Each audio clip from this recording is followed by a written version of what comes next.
Sitting in this studio, so many things come across my desk, and one of them is the word good. Everybody's doing good. Everybody's got a good organization, good company, good product, good team, good culture. Is it that easy to do good? We're going to see if we can unpack that a little further. Leadership, loyalty, and doing the right thing. What does it really mean? How do you define good together with the man who's making a career out of it here? William Deed, welcome, sir. Hello. Hey, how's it going? Doing good seems so easy and so obvious. Why are we having so much trouble figuring out what good is these days here? Is that what we're going to talk about today here? That's absolutely what we're going to talk about. And we're going to have fun doing it. Well, you brought in the guy who knows. He's got all the answers to this question. Yes, he does. Did I send him to you ahead of time? Yeah, your staff prepared him for you. Oh, yeah, they're a good team. Yeah. They're good answers. Yeah. The reason why I wanted LaVal here is because, am I saying it right? LaVal, right? LaVal. Yeah. Everybody LaVal, wants to say LaVal, me I know, included. And why You know what? LaVal? It sounds sexier, LaVal. LaVal. Yeah. But it's LaVal. LaVal Brewer, South County Outreach. South County Outreach. One is because he's so respected by, and maybe he doesn't believe this, but or he does believe it. But he's going to pretend he doesn't. He's so respected by is, yeah. most people here in Orange County. Every time I talk about him, they're like, "Oh yeah, I know who that is. He's great." It's more infamous then. Yeah. Okay. All right. When you were talking about possible guests, I'm going through my Rolodex. I said, well, he's got to did. be one of them. LaVal's got to be one of them. did. In fact, I sent him a thing. And I said, it would be good for you to be on the show. You got to be on the show. You did say that. Yes, You did say that. and we got him. You got him. We Well, got here he is. It's Friday afternoon. He was open. I consider it a blessing. Thank you for being here. Yeah, same here. So I introduce yourself to the people and who you are. That's the hardest question you got. It really is. All I mean, right. that's the hardest question I'm gonna answer. I hate introducing myself. I really do. I don't know what it is about me introducing myself, but my standard answer is I'm the lucky father of 3 beautiful human girls. Love it. Just great human people. Husband to the person who made those 3 beautiful human girls. Wow. And nonprofit servant leader who's just trying to do good in the world. Yeah. Can I just interrupt for one thing? I'm Sure. going to do it every so often here. That is a good answer, and that shows you're a good guy. 99% of the Right. people come in here and they say immediately, Right. I'm the CEO, I do this, and they go through the resume. And then they say, oh, and I got a couple of kids and a great wife. I love that right away. Right Yeah. away, right off the bat. What's Yeah. most important? That's so cool. That's so cool. Yeah, what's That's most my thing too. Yeah. That's absolutely my thing. When I think about my why, and I know it's not about me. This show's about you, but when I think about my why, that's my why. You know, my 2 daughters are everything to me. My grandson and my wife. I've been married for 30 years, and man, they're my guiding force. You know, for why I get up in the morning. So I know it's not about me, but now It's about us. We're talking about, together. It's about us. The conversation together. So you're the CEO of the South County Outreach, and how long have you been doing that? Just over 5 years. 5 years. Yeah, just over 5 years. Started in 2020. And do you love it? Obviously, you love it. I love everything I do. Yeah. Yeah. I don't do anything I don't love. Yeah. Like literally, if I don't love it, it's not getting done. Love it. So I think we're getting some things done. Yeah. So yeah, I love it. It's difficult because you're constantly working with people who are struggling, who are in poverty, who are didn't think they'd ever be in poverty, who saw themselves prosperous, and then the next day the world crashes down around them, and they don't know what happened, and they show up on our doorstep for food or to keep them in the house. So that's difficult, but we do that in a way that just delights people. Yeah. That's the goal, to delight people. I gotta jump in on that too. LaVal did a show with us for a long time and talked about some of the stuff, so I know some of these stories. The one that sticks in my head, and I said it to somebody just the other day. I actually said it to my son-in-law, who now works for Chase Bank, who came down and volunteered with some other people at your facility, and he'd never been to it. And so they're stocking it. You know, banks want to do good, so they make their managers and employees go out and volunteer and spend time in the community, and they picture your thing. And he observed what I told him is out there that I hear is so different, which is you don't make these people feel bad by asking for help. Some food banks, it feels poor. I'm obviously not at a supermarket. I'm in some place and they're handing it's in a box and it's not the best stuff, and I have to stand in a long line to get it and everything. And all those things make me feel worse doing it. And you always said we want it to feel like they're shopping at a supermarket here. And my son-in-law said it did feel like a supermarket. Yeah. Well, I'm glad he had that experience and was able to see what we're trying to accomplish and the light we're putting on people. Yeah, that's awesome. I think about your story, and again, it's not. I think about like when I was back in 2012, I was laid off from a company and I was unemployed for a year. Wow. And man, my wife and I and my daughters were young at the time, and we went through a real struggle. Probably a year. I remember our mortgage went late about 4 months, and we were about to lose our home and just a number of things. And I just remember these organizations that we relied on just to survive. My wife was working full time, which was a blessing, so we had some money coming in. But we absolutely relied on organizations like yours to survive for a year. Yeah. And man, so my hat's off to what you do, and I can see your heart in all this. I see you at these organizations, and I see you speaking to people, and people draw to you, and I look at Dave Elliott, how he's always calling for you to speak and do all these other things, and man, it's just a lot of respect. I see you doing these things, and I'm like, man, that's pretty cool, because I was that guy, where I was like, how am I going to feed my family? And that's another thing you told, stories of people who serve. We tend to think they're chronically homeless, they're whatever. These are they got drug problems or mental health problems or whatever. They just can't. Nobody can help. And yet, there's an awful lot of people like your story fall into a hard trough, and it's hard to get out again. Absolutely. Yeah, it's so in that when I think biblically about it all the time, and the poor will always be among us. Now God's not saying the poor like in poor of funds.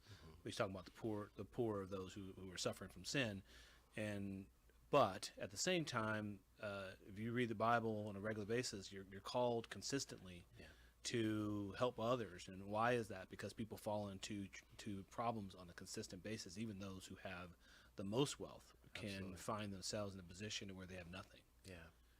And should we hold them back for that? No, we should not. We should lift them up. We should engage with them. We should move towards helping them be successful. That's what we're called to do. I'm going to throw in one more challenge. Maybe this is too harsh for this discussion here, but I'm going to throw it in anyway. I just saw something the other day because I scour the internet looking for news or new ideas or new guests and stuff. And this notion that has grown up among certain Christian conservative groups that empathy is a sin. If you are too empathetic, then you're going to get suckered into supporting. Well, then I guess it's okay. You're doing what I think is wrong, and I'm trying to understand you, so I'm not going to judge you. And maybe I should be judging you more. Maybe I should be condemning you more. Maybe I shouldn't be as understanding and empathetic. I thought, wow, is that a turnaround of what I view Christianity as? That forget about helping the poor. Screw the poor. They need tough love or something here. I don't know. Yeah, or they're taking my money. They're taking my money. Which that's not what's really Rip happening. me off. Yeah, right. Yeah, I think they're confusing empathy with sympathy, and Maybe. sympathy is not the right thing. Not called for sympathy. We're called to empathize with people, to care for them and see them as to who they are. Yeah, absolutely. Well, Google that term and you'll see a bunch of articles. One just came out the other day about somebody was writing in some magazine that is empathy a sin, and there are certain people saying to be too empathetic. I didn't think you could be empathetic enough, but now it's like maybe I'm too empathetic. Yeah, they might also be. Well, that's right. We're not going to go on that. I'm not trying to be. I'm not going to show my old, liberal crazy roots here. But it is a question that goes into defining good. Is it the good for me? Is it the good for you? Is it the good for us? Yeah. I don't know. Well, along the lines of what we're talking about too, as far as people falling into the situations that they're in a lot of times. So one of my questions actually aligned pretty good with that. So it says many people face food insecurity or housing instability quietly without others knowing. How do you foster togetherness so people feel seen, respected, and supported instead of isolated? Sure. So, did you ever read Rick Warren's book, Purpose-Driven Church and Purpose-Driven Life? I've read Purpose-Driven Life. Okay. Yeah. Yeah, so he had a book called Purpose-Driven Life, and Purpose-Driven Church also talked about community. So Yeah, from Saddleback Church. from for Saddleback those- Church, right, Rick Warren, former founder and senior pastor at Saddleback Church. It talked about community, and in the community, what it said, what he outlined, and he was talking about this community, the community we live in right here in South County. Like, it was this community in this book. Wow. And he talked about, and I experienced it myself, where you find a community you love, right school, low crime, great, shopping, all these things, and you find the house A good that's community. a good community, right? A good community. And what do we do when we get in that good community? I'm getting to something here. What do we do? No, you can- What do we do? So we get in that good community. What do we do? Because we want our neighbors to be good too. And when we get home, we as we're driving up, we click our garage door if there's room enough in that garage for your car to go in there. And you drive into your garage door, and then you click the door behind it, and it folds down behind you, and you walk in your home. Wow. So you choose this good community, right? This community that is perfect, that has got all these things you want, but then you don't actually exist in that community. Your neighbors, you know people outside of that community, outside that neighborhood, more than you know the people who live around your house. So what am I getting at? When people have a hard time, what they should be able to do, and what I think a lot of folks who long for the days of old say, well, the community should rally around you. Okay, but there are times when you don't even know your community, right? So when someone falls into trouble, they should be able to turn to their neighbor and say, I'm struggling here. And actually, the neighbor should already know that they're struggling. But we're so guarded nowadays that we don't want anyone to know that, oh, yeah, I'm not actually making that much money, or, oh, yeah, I can't actually afford this car. Guarded and gated. Yeah, guarded and gated. So our goal, and what we've been trying to do with that as an underpinning, is how do you make it so you feel so normal in this space, like especially those who never would see themselves in a food pantry, are let's say begging for money to pay their rent. How do you help them have enough courage and feel normal about the fact that they're just going through something that allows them to then let their defenses down, to be vulnerable, to allow someone to come alongside of them and help them, instead of saying, no, I'm all right, I'm good. It's like, no, I'm not okay. Okay, well then let's all work together, because you're part of my community, you're part of our community. Let's help you be good. Let's help you be settled. Yeah. Wow. That's great. Yeah. No, absolutely. And when you go in, you don't feel bad Yeah. about asking for help. Yeah. Sometimes they feel too good. Sometimes they do. It's rare, but it happens. Yeah. No, absolutely. And I think what that does, what that did for me is make me more sensitive toward people that are dealing with that kind of thing, and because I mean we see it all the time, and I just try to help where I can, and You're doing good. Yeah, I just tell people, look, I don't have a lot of money, but if you need somebody to lift some boxes or move some stuff around or give out some food on the street, I'm your guy. You know what I mean? And that's what I try and do.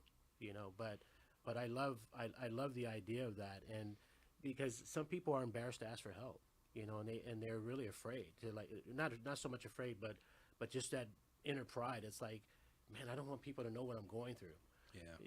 And you're doing it by yourself, and that's not the right way to live. The right way to live is to live in community with people.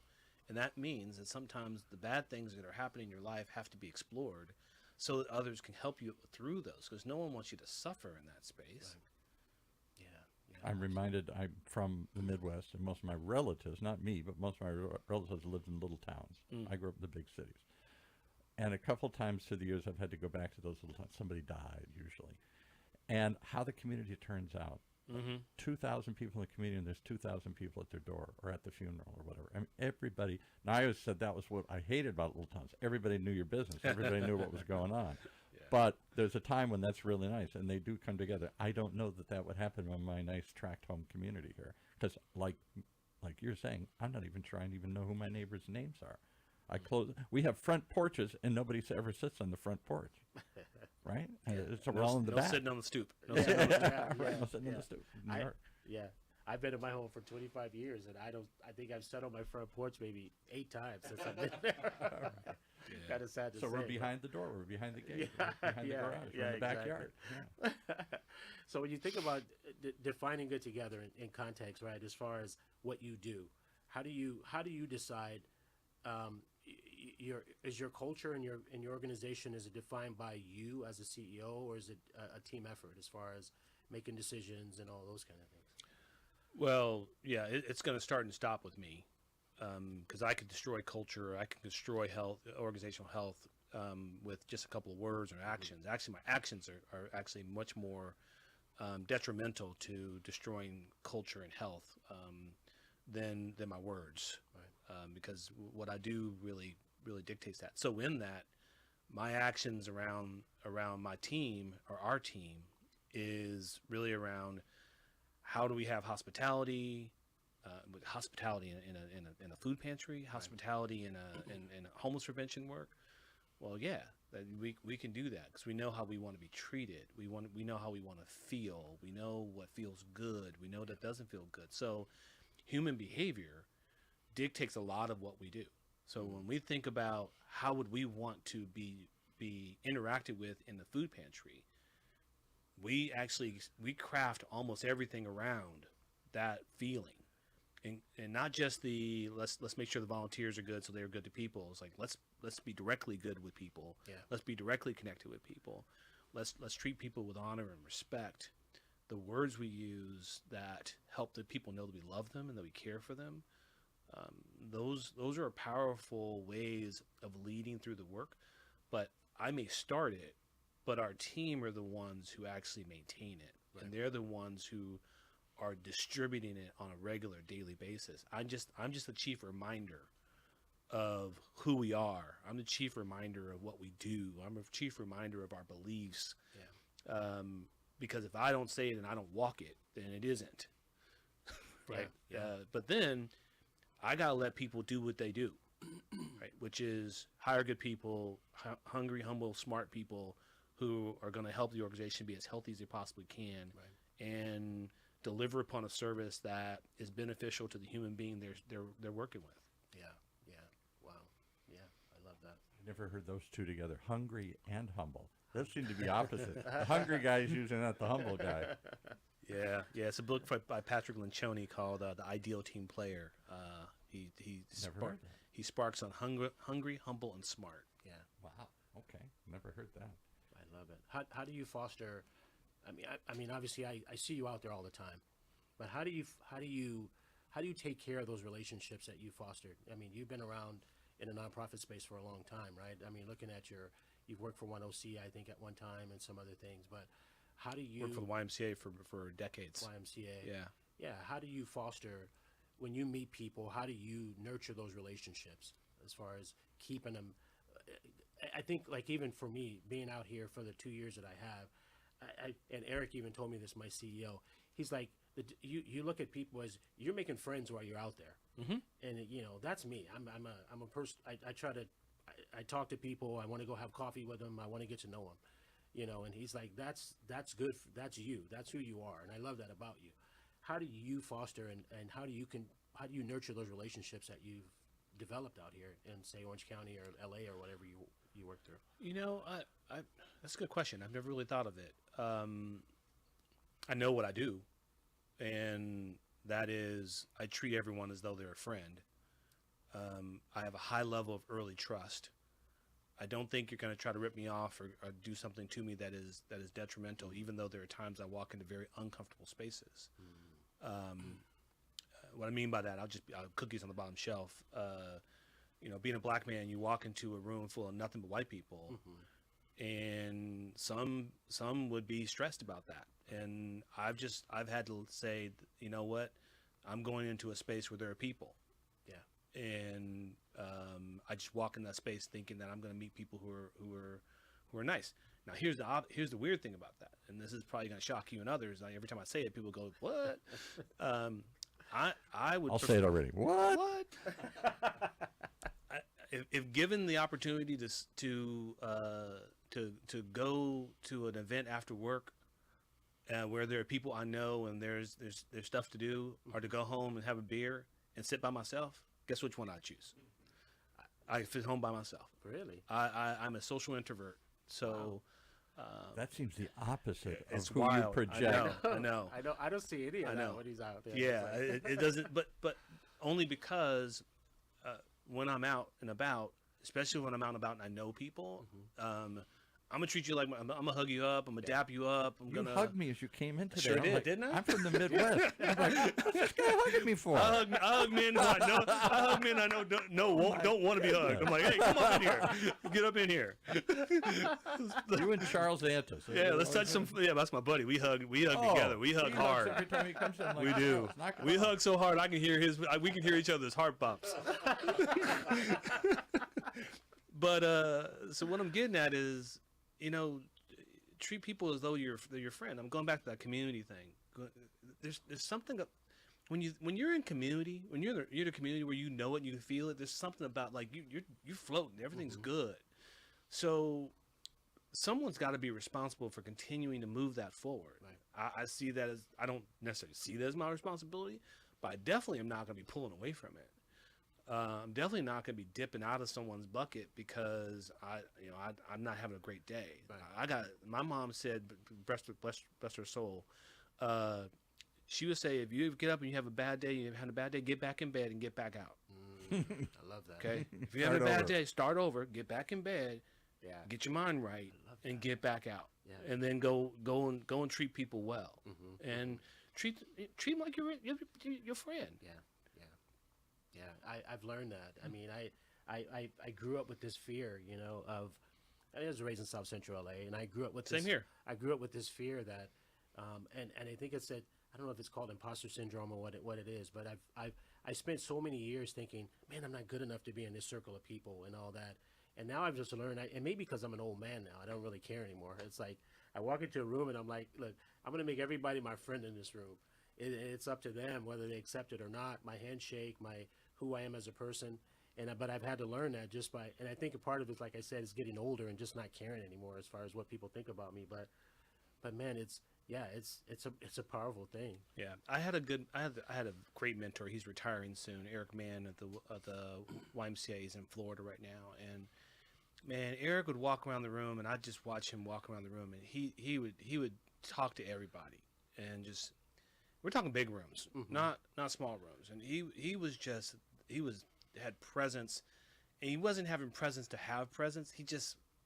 He was fun to be with. Yeah. Very tough person. Like wanted to get stuff done, and expected you to get it done, but at the same time, he cared about you. Yeah. So I had some great examples. I love that. You made me think. I got to ask this question. We're trying to define good. Is good a feeling? Because you said several times that you feel good. It makes you feel good. The people around you feel good. You walk in a room, he made people feel good. Or is it a tangible thing I can touch and measure? You may not be able to touch and measure it, but you know it when you Yeah. experience it.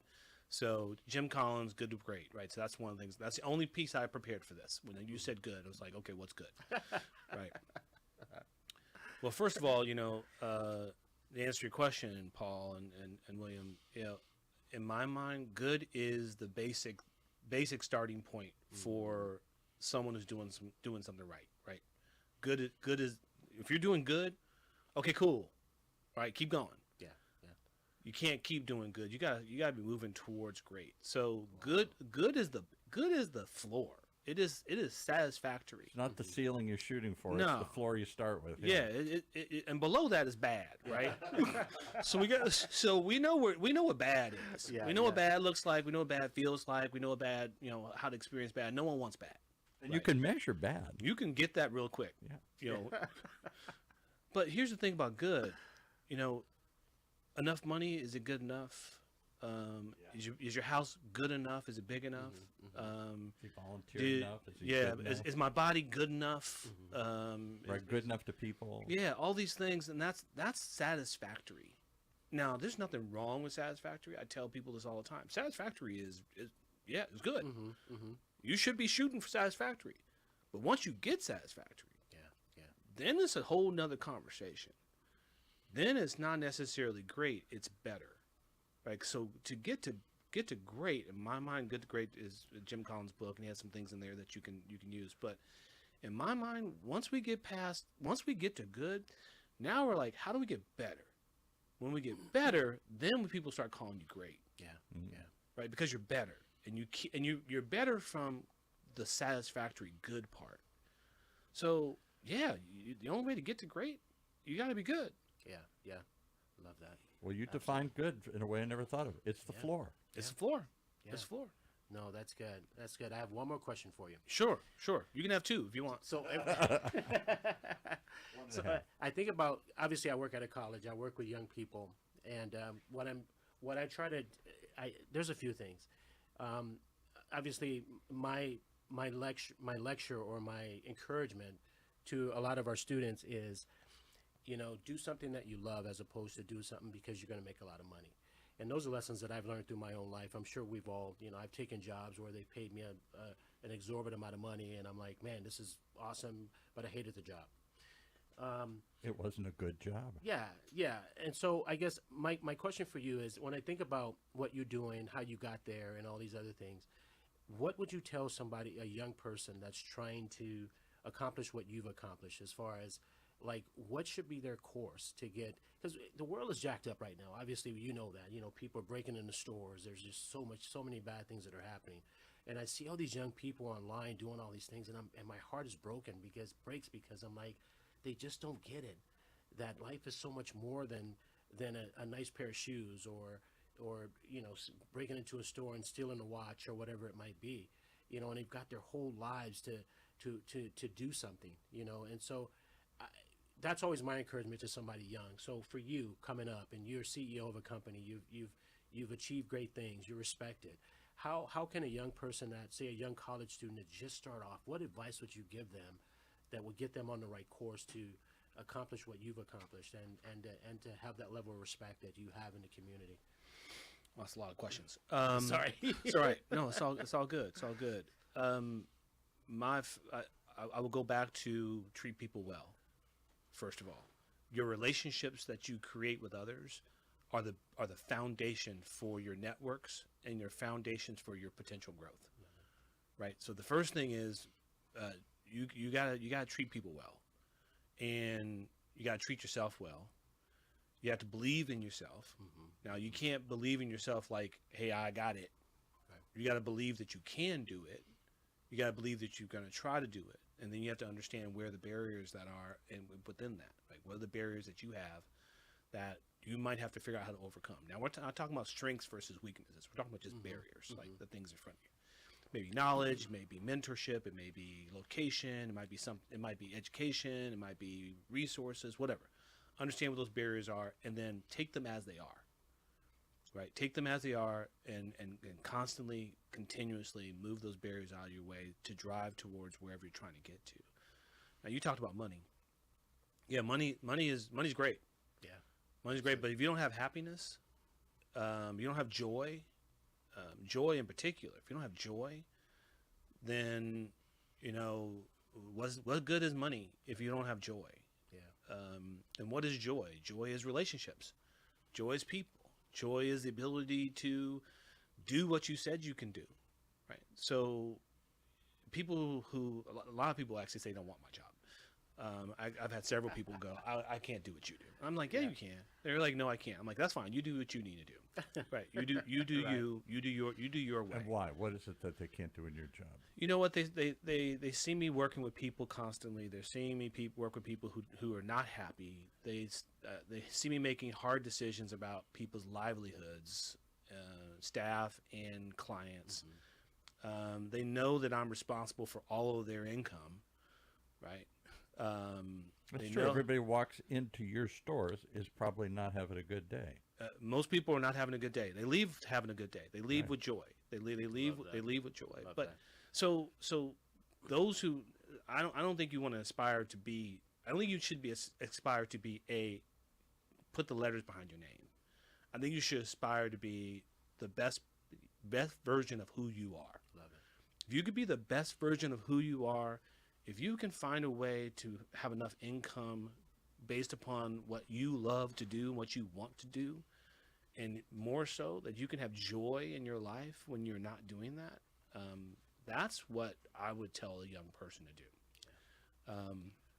Sure, are there some jobs I'd be like, you may not want to do that, Yeah. Yeah. right? and that's wisdom, right? That's wisdom that by the way will eventually, my wisdom in that will peter out. But my wisdom around, and what I would say to people is ask more questions of young people. So a young person says, I want to have your job. My first question is why? Like, why do you want my job? Not how, but why. Yeah, why? Next question, and the next question is, what are you willing to do to have this job? Yeah. Right. So I'm going to ask more questions. Like, what makes you want to do this job? What is it? Money? Because if it's money, there's lots of ways to make money. Absolutely. And you don't need a title to make money. Dock worker makes more money than I do. And nonprofits aren't historically the way to make big money here. Yeah. But man, you can get paid in love, though. Yeah. Paid in love. You get paid in love. So true. Yeah. So true. All we need is love. Yeah, absolutely. Absolutely. I think I have one more last question, but Yeah. I already know the answer. You gave it, I think, when you first started. Like, why do you do this? Why do you do what you do? But, you talked about your family, which is beautiful. And, where do you think you're going to go from here? Oh, that's a really good question. Yeah. Why do I do what I do? The reason why I'm in the job I'm in right now is because God continuously opened new doors for me to move through. That is my ambition was my joy of being involved in things, but my resources that said, hey, by the way, you can make some money and other things were lacking. And fortunately that fired up the other part of my life, which actually was my purpose. Wow. So my purpose put in my heart by God and revealed to me after I got to a point to where I was doing this was, I'm here to serve others and to provide them with something that brings them what they need, and that my leadership is something that I believe, and I could be wrong about this, my leadership is something that help other people get to the places they need to be. Yeah. So I do this for others. And you literally serve people food. I don't personally, but other people. But do. I mean, you with the organization, right? Yeah, I take out the trash though. I take out the trash. All right. Take out the trash Then pretty you're a regularly. good CEO. Yeah, take out the trash. I actually had a volunteer walk up to me the other day, and she said, "LaVal, I don't know how you do it." I go, "What I do now?" And she said, "The other day, one of our clients dropped a huge bottle of water, a bottle of sparkling water. It was big, a bottle." And it shattered all over the place. And I had just walked in. I had a shirt on. I had pants. I wasn't casual. And I was like, "It's cool. It's fine." And he's like panicking. I'm like, "Take it easy, man. It's all right. No problem. We got this. He kept shopping. I started sweeping up. Started pulling together. My staff's like, "We got it." I'm like, "I'm already here, bro. Yeah. I'm already here. Let's just do this. I'm fine. Like this is what we do." So showing like what I said earlier, like, my words are one thing, but my example is something different. And sometimes my words are ambitious. They're scaling high. They're big. Reach for the stars. But my actions, I believe, show like, and do it with, care and curiosity and vulnerability, and you do those things, and I think a lot of people will find love in their hearts for you. Which is why you're a good guy. I'm a good guy. Good guy. And a good leader. A couple of good guys. How do we reach these good guys here if we want to be a good guy or learn more about being a good guy? We'll start with LaVal. Well, you don't need to reach me, but if you need support,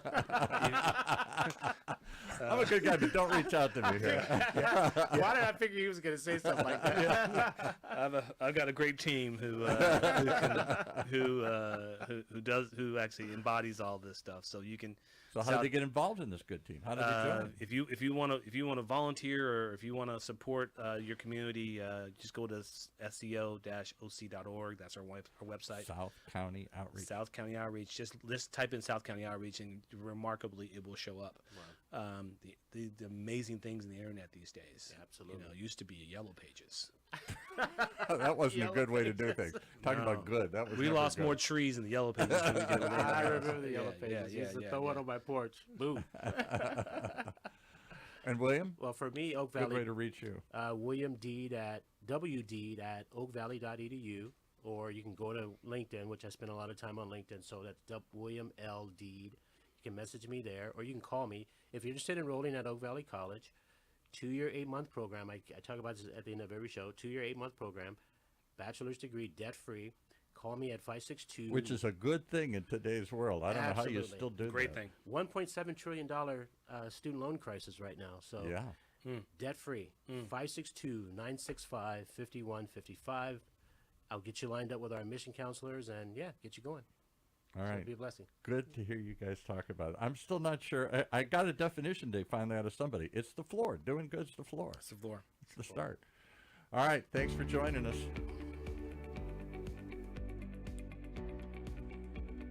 That's what we talk about each and every show on this one. Can we come up with a common definition? What is good? And can we do it together? How about that? Let's unpack leadership, loyalty, and doing the right thing. Right here in Orange County's only community radio station, OC Talk Radio, bringing everybody together here at UCI's Beal Applied Innovation Center.